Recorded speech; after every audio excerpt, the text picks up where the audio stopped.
خبر شامل کرتے ہیں۔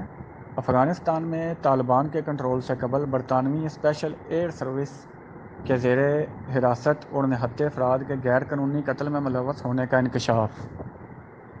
SAS کے ایک یونٹ نے 6 ماہ میں ممکنہ طور پر 54 افراد کو غیر قانونی طور پر قتل کیا، جبکہ اسپیشل فورسز کے سابق سربراہ جنرل سر مارک کرلنٹن اسمتھ قتل کی تحقیقات میں ثبوت دینے میں ناکام رہے۔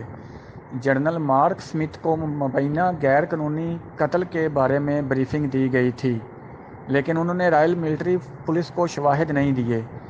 جنرل کارلٹن اسمتھ اور برطانوی وزارت دفاع نے افغانستان میں غیر قانونی قتل سے متعلق رپورٹ پر تبصرہ کرنے سے انکار کر دیا ہے۔ برطانوی وزارت دفاع کا کہنا ہے کہ تبصرہ کرنے سے انکار کو الزامات کی حقیقت کی درستی کے طور پر نہیں لیا جانا چاہیے۔ برطانوی فوج نے افغانستان میں جرأت، پیشہ ورانہ مہارت کے ساتھ خدمات انجام دیں۔ نومبر 2020 میں آسٹریلین ڈیفنس فورس نے افغانستان میں جنگ کے دوران آسٹریلین فوجیوں کے ہاتھوں افغان شہریوں کی غیر قانونی ہلاکت کے الزامات کی تحقیقات پر مبنی رپورٹ جاری کی۔ 39 شہریوں کے قتل میں 19 آسٹریلین فوجیوں کے ملوث ہونے کے ثبوت سامنے آئے ہیں۔ رپورٹ میں بتایا گیا ہے کہ اسپیشل آسٹریلین فورسز نے افغان جنگ کے دوران غیر قانونی طور پر 39 افراد کا قتل کیا۔ ان سابق یا موجودہ آسٹریلین فوجیوں نے مختلف جرائم کیے یا ان کے شراکت دار بنے۔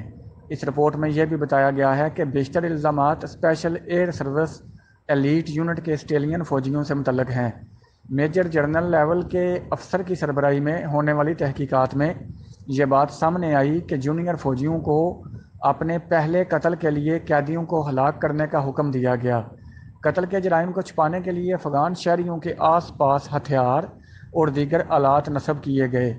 سربراہ Australian defence force general Angus Campbell کا کہنا ہے کہ کسی بھی واقعے میں یہ بات سامنے نہیں آئی کہ ہلاکتوں کو جنگ کی وجہ قرار دیا جا سکے۔